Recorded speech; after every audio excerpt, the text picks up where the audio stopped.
when your setup is sometimes feels like an over-delicate house of cards, you're like, okay, is the game gonna blow up? Well, not the game, but the setup. Is it gonna blow up as soon as I hit record?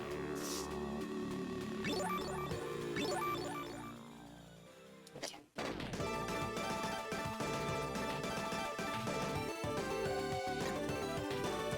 Okay. So, I got my headphones back. Well, I wasn't missing the headphones, but the adapter lets me use them on the TV. I was missing that for like 5 weeks, 6 weeks, something like that. So that's why on the streams and Let's Plays that I did, within that window of time, I'm fighting a battle where I'm trying to have the TV loud enough where I can hear it, because it's really disorienting for me to play and not be able to hear the game, but then not have the microphone pick up too much of the TV. Sometimes that's a battle I didn't win.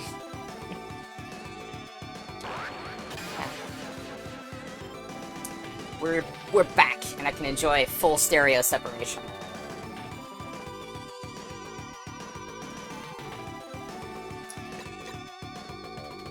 Alright, I'm gonna play these stages from left to right. That's more or less how they progress in difficulty, but you can play them in any order. So, full disclosure,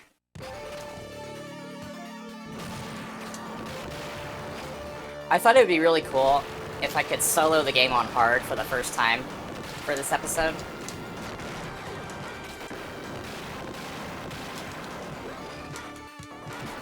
I almost did. I made it to Gold and Silver, the final boss. I just got wrecked. And this game is batshit insane. And it's such a workout to get to that boss in the first place on that difficulty. Like, the difference between normal and hard in this game is absolutely staggering.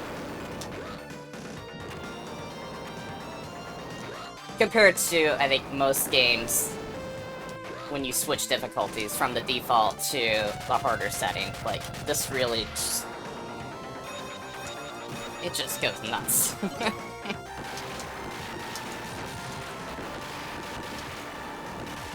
So, I had to make a decision where I'm like, I want to stay on my schedule and get these Genesis and Mega Drive videos out every Friday. You know, I'm not some big-time YouTuber, and there's no law saying I have to do that. However, I think having that consistency and keeping myself held accountable, at least to some extent, is keeping me creatively engaged and keeping momentum going. And for you creatives and artists out there, I think you know how important it is to keep that snowball going once you've started that.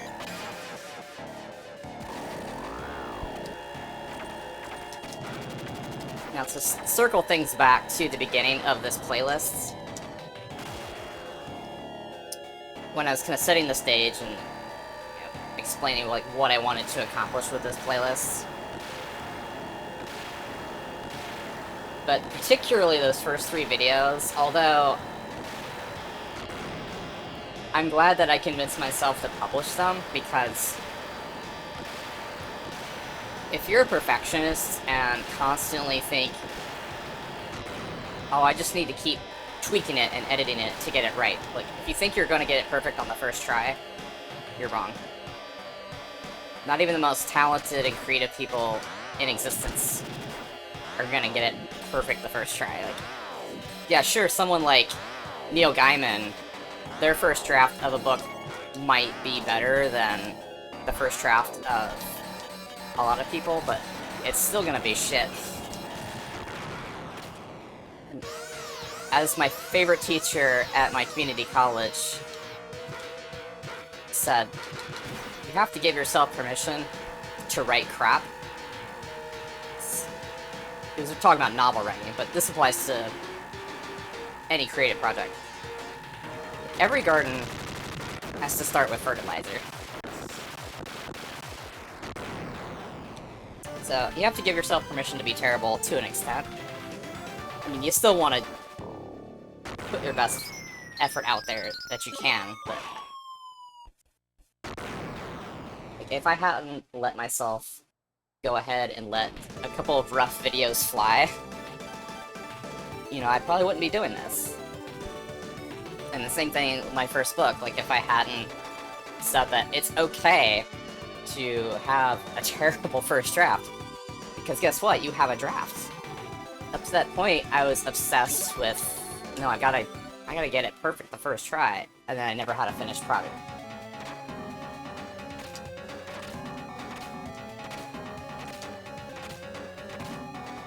Now, with my setup, there are certain hard limitations that I simply am not going to be able to overcome, no matter how much momentum I gain creatively and how much experience I gather doing this.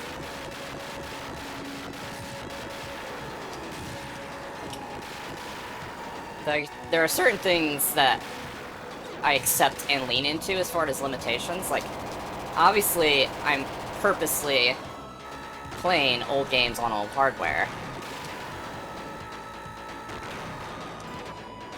And using an audio and visual output that is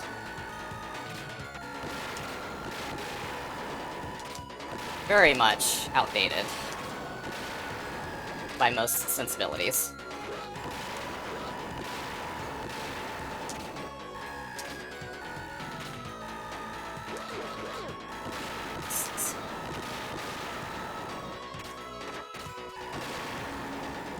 But other parts of this setup, like, you know, the microphone,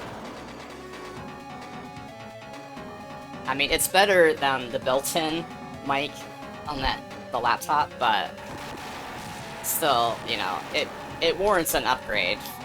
Like, and the computer itself, maybe at some point, and the camera. But also things that most people take for granted as streamers or video creators, like a desk or a chair. This would be nice to have. So it's very sketch, and really, probably by most accounts,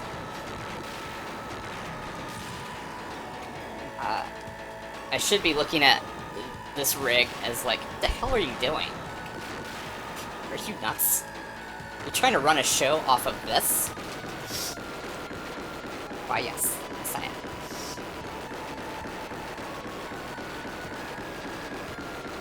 Part of that is just because, you know, I don't have the means to upgrade any of this stuff right now. But part of it is also me trying to accomplish what I explained in those first videos. I am trying to make kind of a home videos sort of thing where it's like, if we filmed Let's Plays in the 90s, what would we have ended up with? And I'm trying to get close to that, but still have it shareable and presentable in a way that, you know, you all can partake in on VectrixTube or YouTube or whatever platform this is on at the time of you watching this.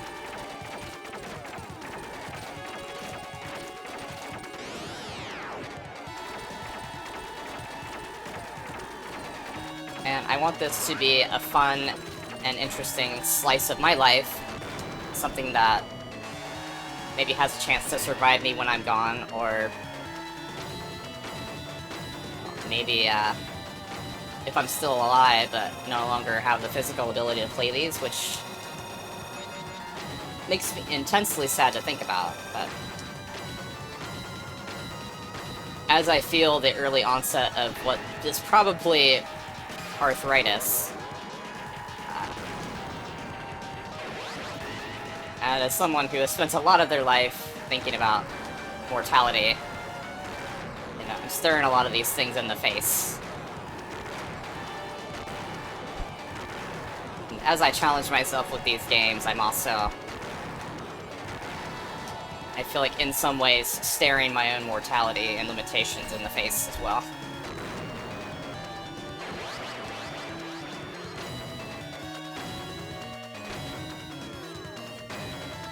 Speaking of challenges and limitations, like, yeah. My cousin and I mean, we all have a lot of cousins, usually, so... To specify, like, my cousin that's closest in age to me, and is the one that I look at more so, is my little brother. Oh my gosh, why did I do that? We played the hell out of this.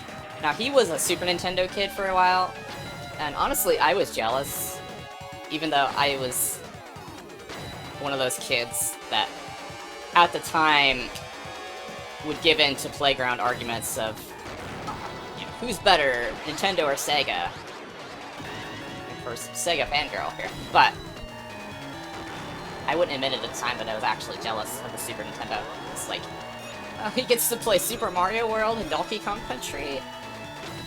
At the time, the Super Nintendo version of Doom was like, this is awesome. But he ended up getting a Genesis at some point, and this is one of the games we played the crap out of together. At some point, we beat it on hard in co-op. He says we also beat it on expert in co-op, and I'm willing to believe him. Maybe his memory's better than mine. But I'm like, I'm not sure. But solo, yeah, definitely never did hard. And over the years, you know, I played this continuously for most of the 31 years that this game has been out. And when it came out on Xbox Live Arcade, I was like, yeah, of course I'm gonna pick this up. But every time I would kind of casually run through it, it was on normal, and I just didn't really think about going for completing it on a harder difficulty for whatever reason. I guess I was just happy to have it, like, on the system that I was already using predominantly over any other at the time.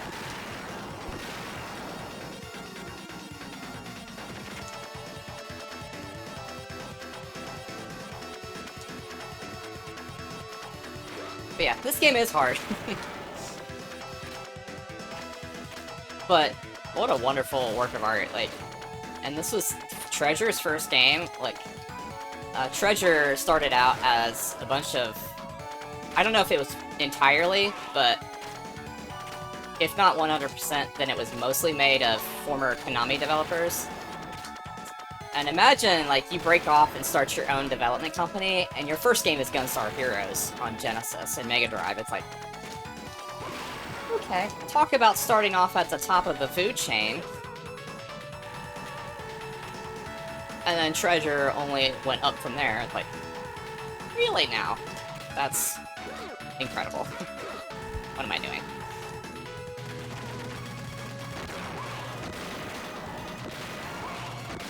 But I've said it before with a lot of other games, but like in 1993, not that the Super Nintendo wasn't already doing great and had an awesome library, but 93 is such peak Genesis. And games like this made you really happy to be a Genesis owner if you only had the option of one system.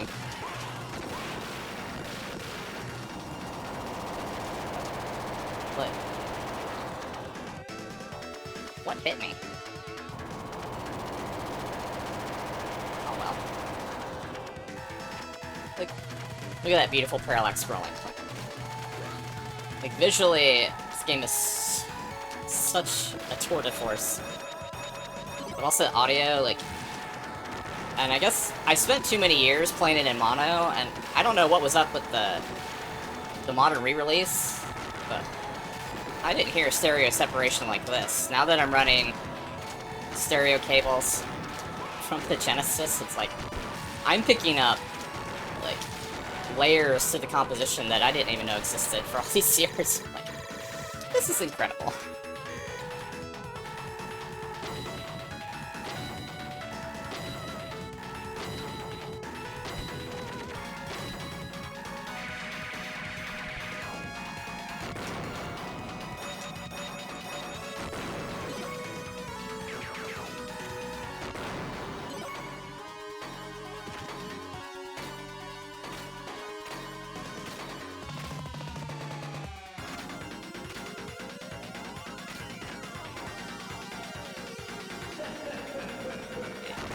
discount M Bison.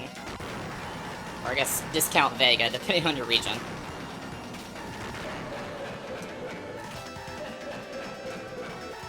Jeez. It almost feels casual playing this on normal after that hard attempt.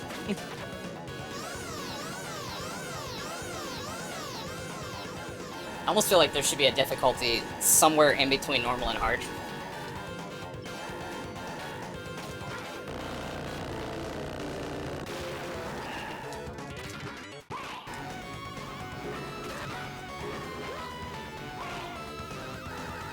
It's funny.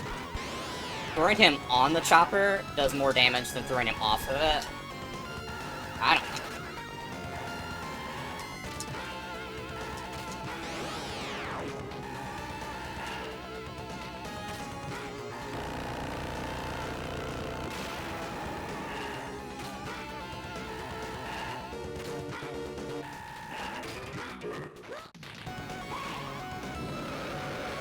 Get out of here with that.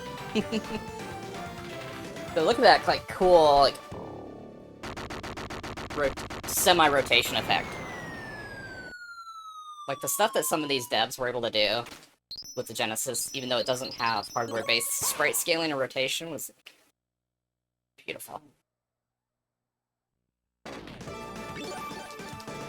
Alright. A lot of people take a dump on this level. They don't like the dice maze. I think it's great. It's very creative and unusual. It's a good change of pace. I mean, yeah, it can screw you over sometimes, but you know, what can you do?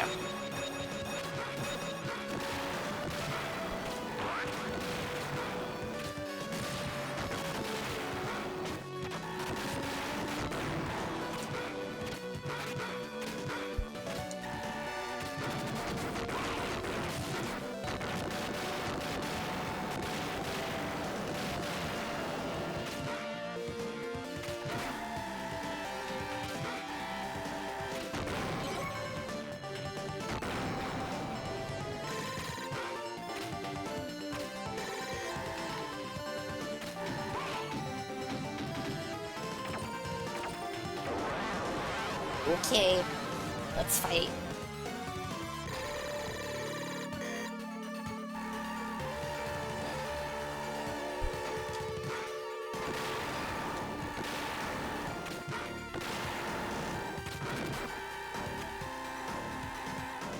Yay.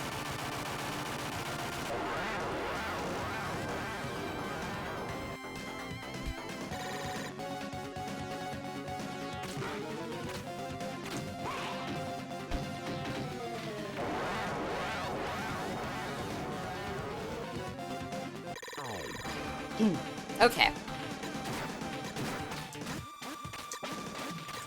Back on my script here. Sort of script. I don't have a super locked-in script. Hey.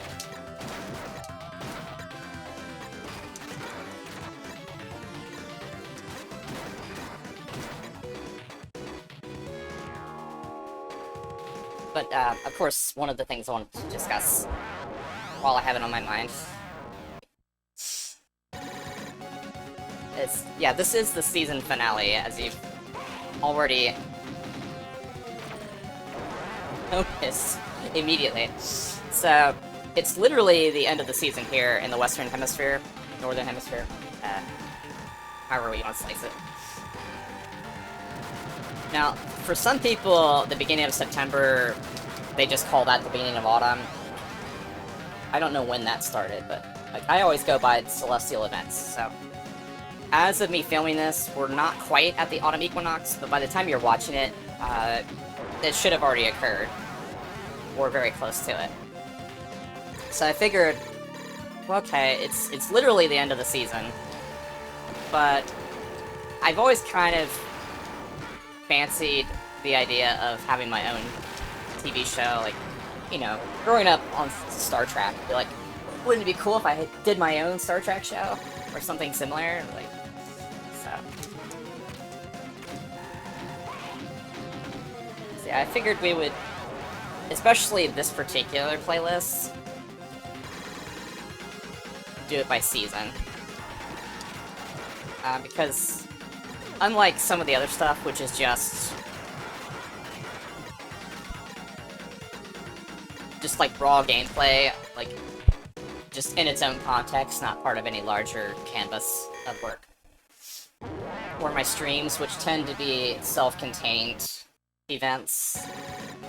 This is meant to be more or less part of a longer story. Now, there's some episodes where I play stuff like Xenocrisis, where obviously that wasn't around when I was a kid, so there's not much of a story to tell pertaining to my life, especially childhood and life in the 90s, but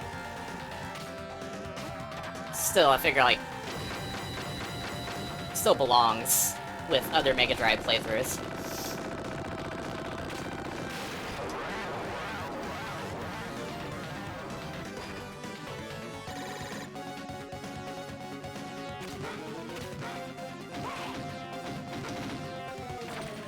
Thank you. I did not want to fight. Curry and rice. Oh, it's a happy little gel. It's a gelatinous little guy.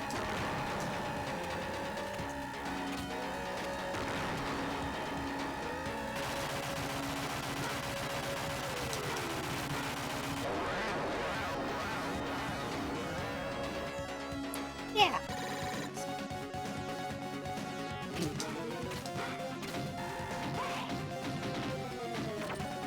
Ah, you. Mother cuss bucket.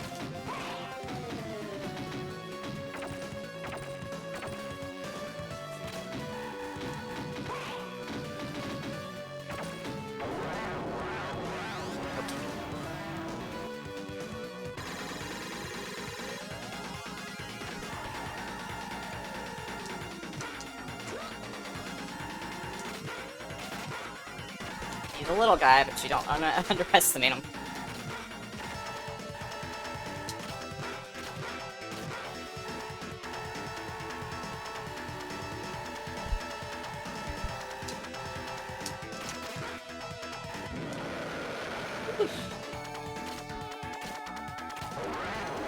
Yeah, this game is forever intertwined with me and, like, good memories with my cousin. And to this day, you know, it's something we can still play. Like, when I visit him, you know, it's something we can play on the Genesis Mini.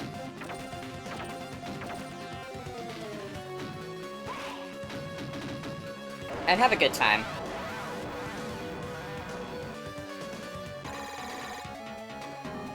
It's one of those things that we can, like, we cannot have talked to each other in weeks or months, and then, you know, we can randomly drop something about Gunstar Heroes in a text, and we're, like, right back there. And we're still, like, figuring out new ways to approach the game and new strategies to attempt. Or new stories to tell each other about, like, what went really right or went really wrong in our most recent playthrough.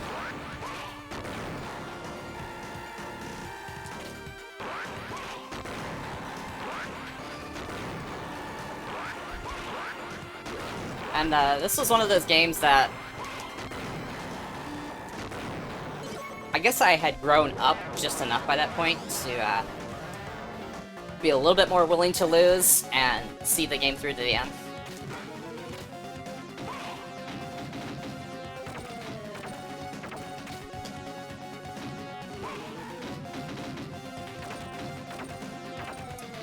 Okay.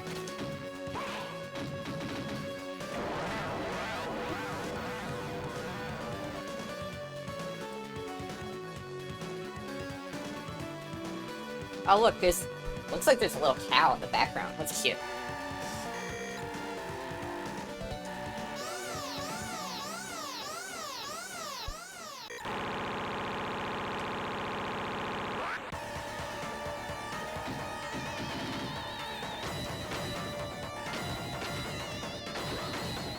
What am I doing?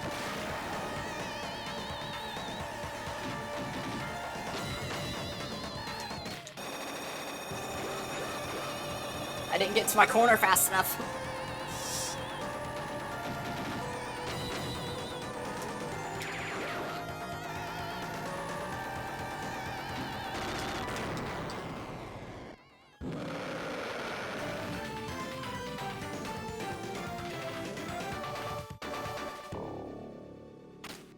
Look at this jackass.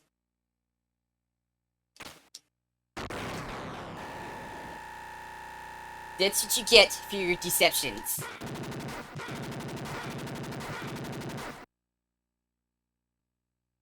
Confident.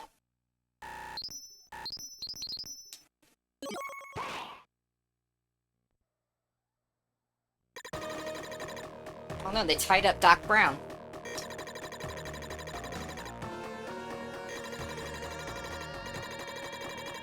Of course they did.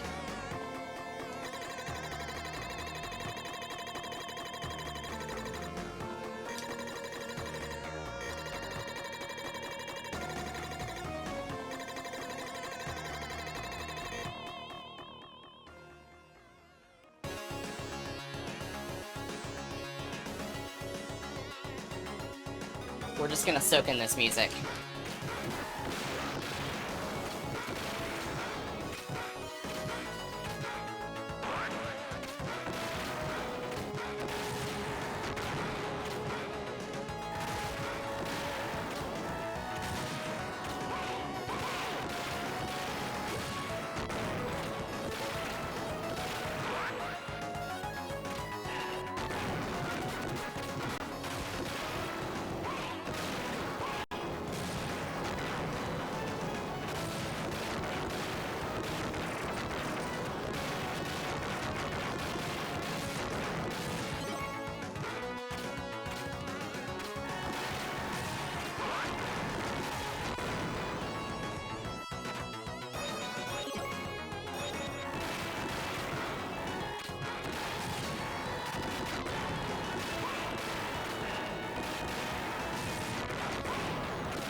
Love dancing. It's my favorite move.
You say that.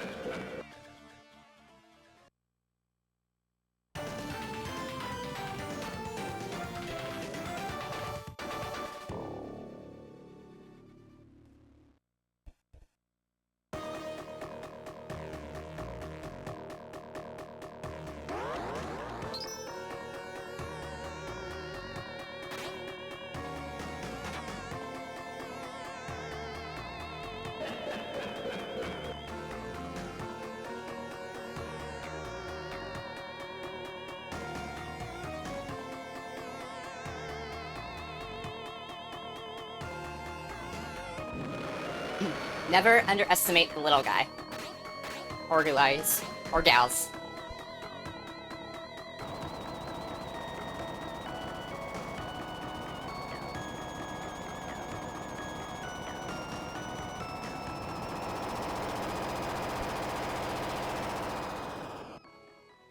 What a beautiful game.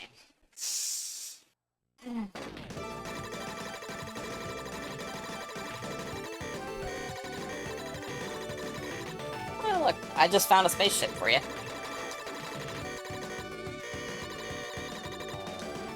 And now we're in a shmup.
That's close. Get away from me. I think this is one of those levels where playing as free shot is a little more advantageous.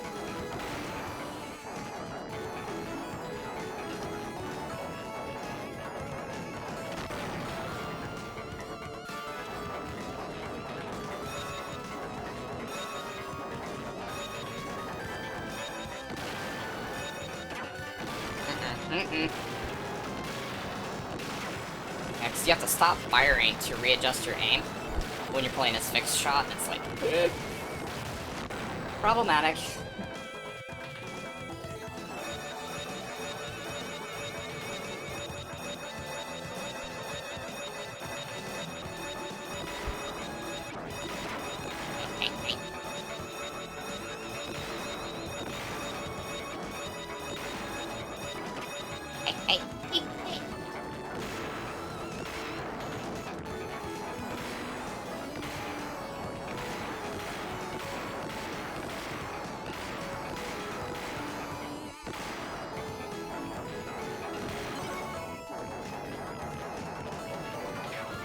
Imagine getting that assignment. Like, we need you to hang on to an asteroid and then go shoot down the Gunstar heroes in space. Like, oh, okay. Sounds like a great job.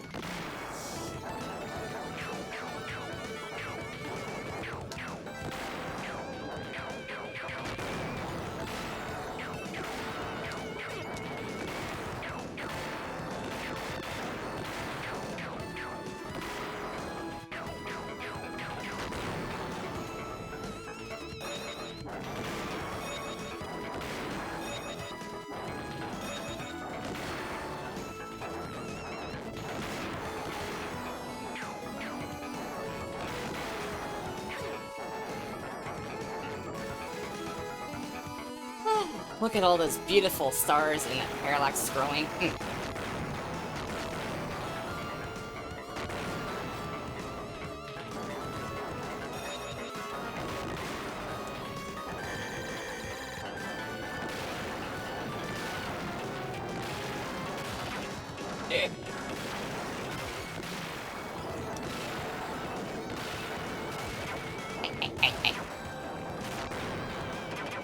Oh, okay, hey, we're getting out of control here.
Oh my gosh.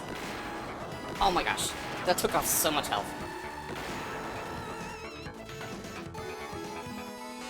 Don't run directly into the cluster bomb. And they're good for absorb all of the clusters in one shot.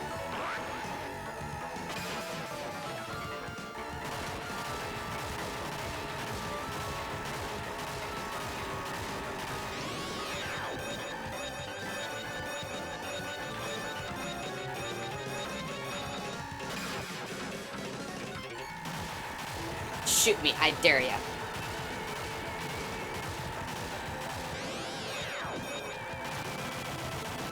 Okay.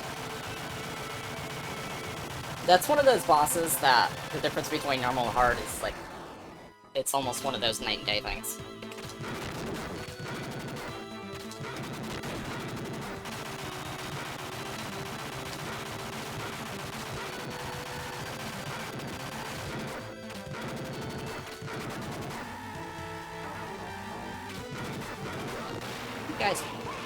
Just die.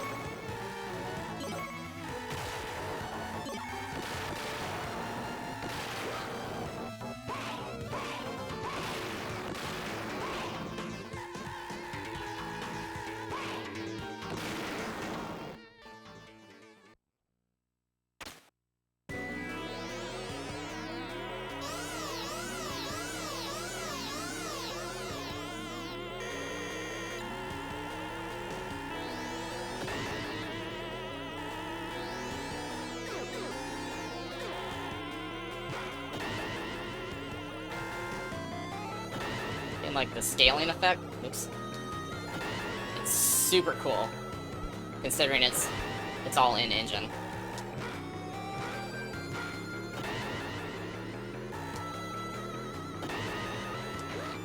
Did it again. Why would you do that?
Mm-mm.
How about we stick with what works? Even though it's slow.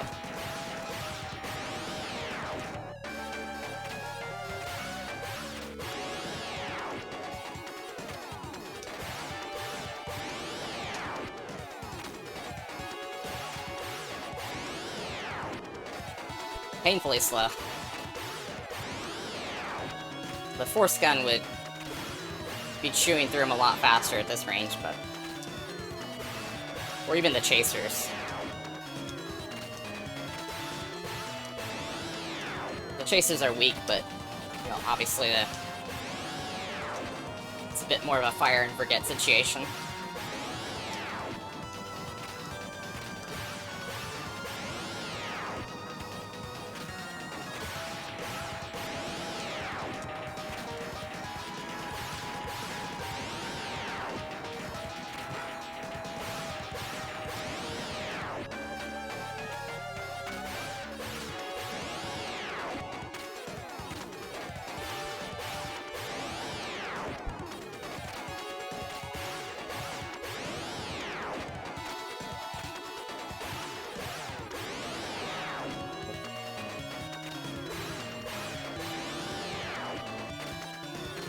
even when you know the pattern, sometimes the psychological warfare is just like... Or if you've just been sitting there, and you're getting kind of tired, and you're like, lose track, like, wait. Which part of the pattern is he on?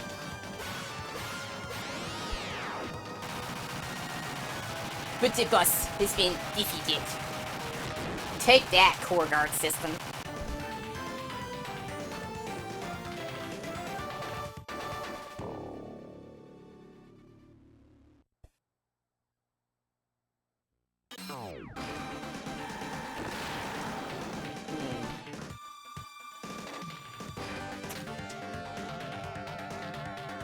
Guess we'll stick with the Force Saber.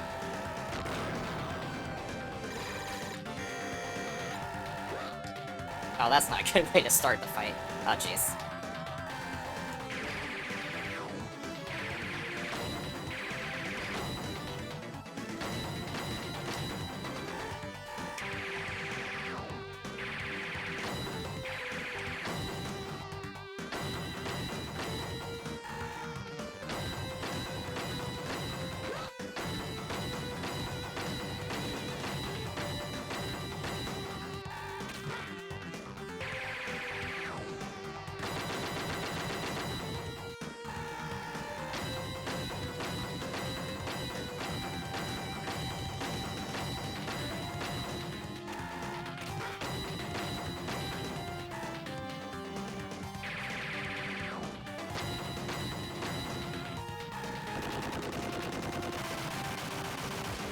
Right.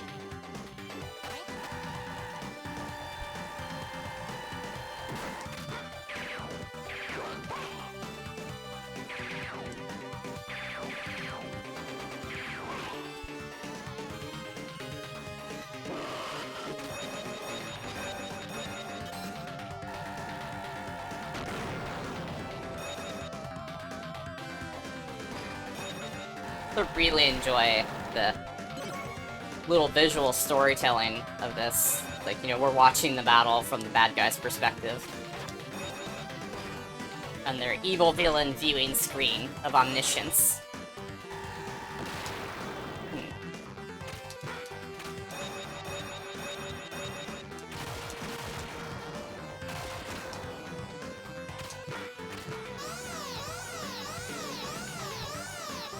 Hey, lobster!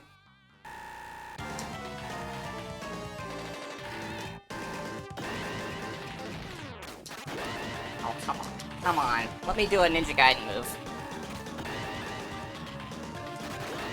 Really? Again?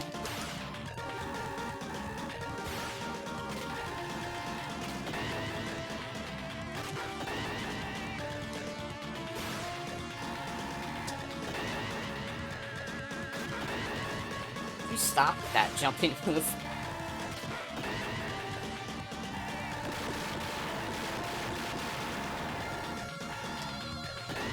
I don't like when you do that.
Bye-bye. See ya. In the next game, maybe. Probably not.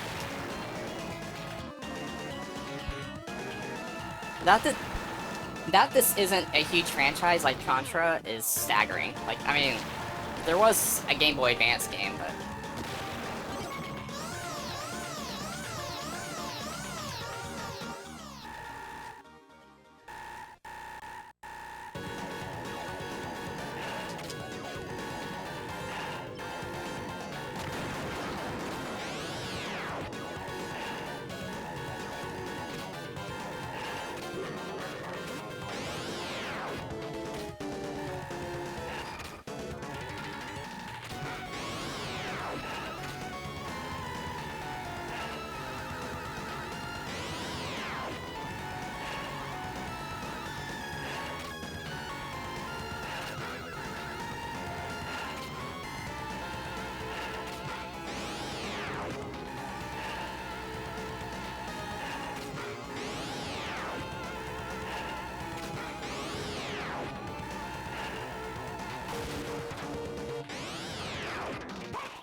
mean, we all knew that orange was full of hot air, but jeez.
We don't want to fight our brother.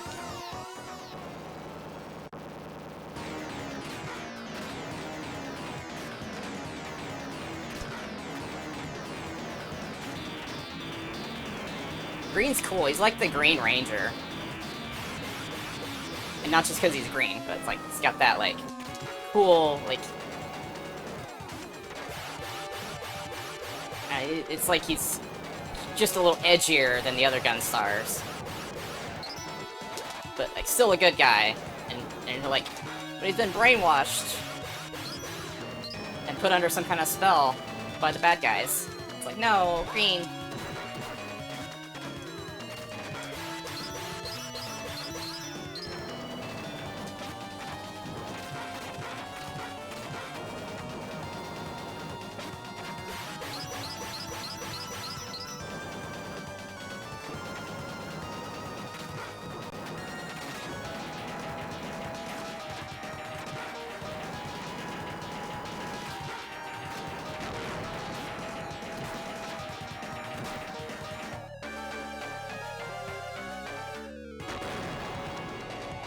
Epic confrontation.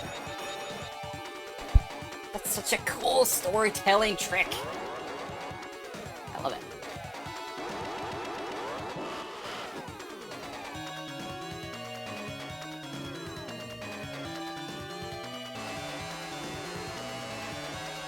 And the Emperor is just a stooge for a greater evil that has been awakened.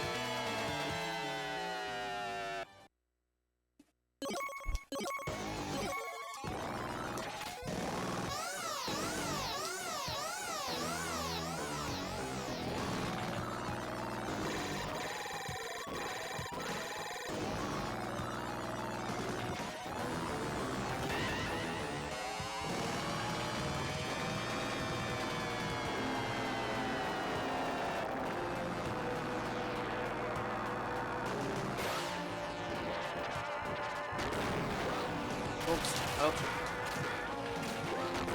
Hey, hey.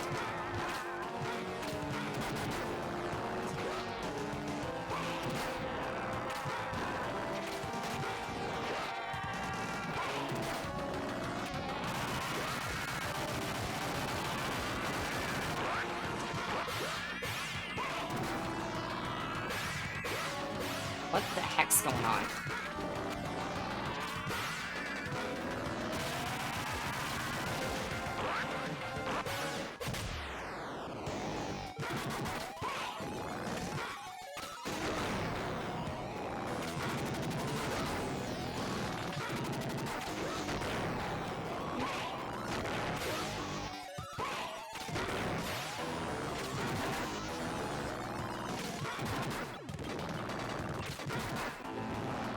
Would you, stop being immune to being stunned?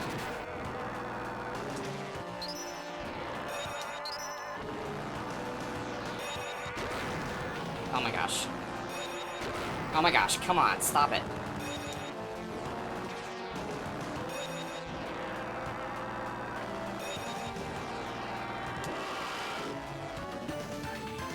I was just being a baby for a second, it's okay. We did it!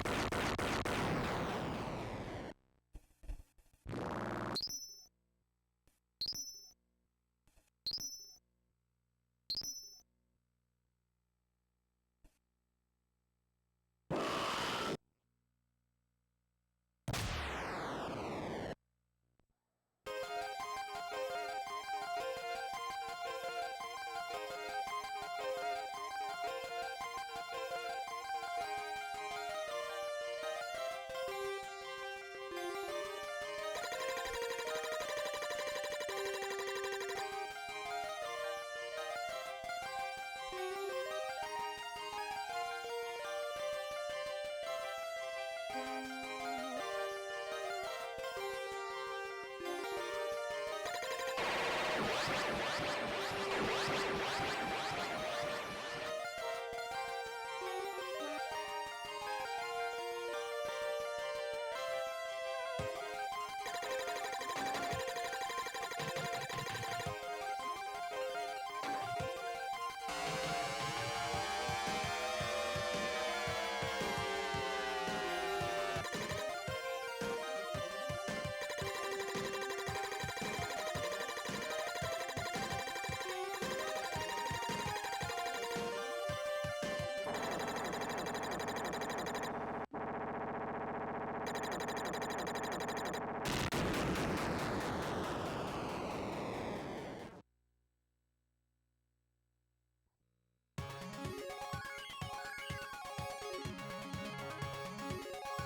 31 years, seeing this part is never not satisfying.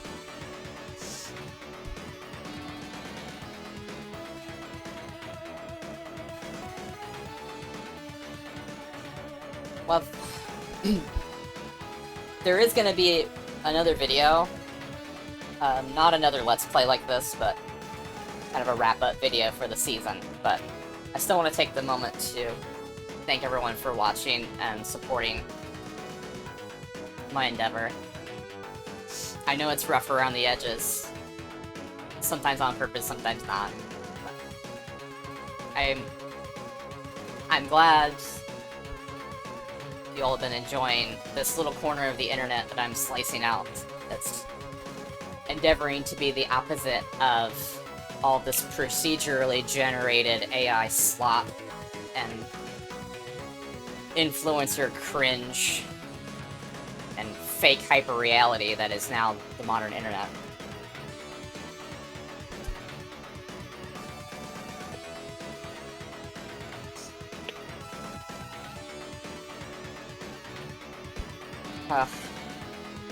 Thanks for playing.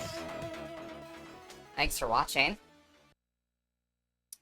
Please continue to be excellent to each other. Stay mega-driven, and may the blast processing guide you. See y'all in the next season.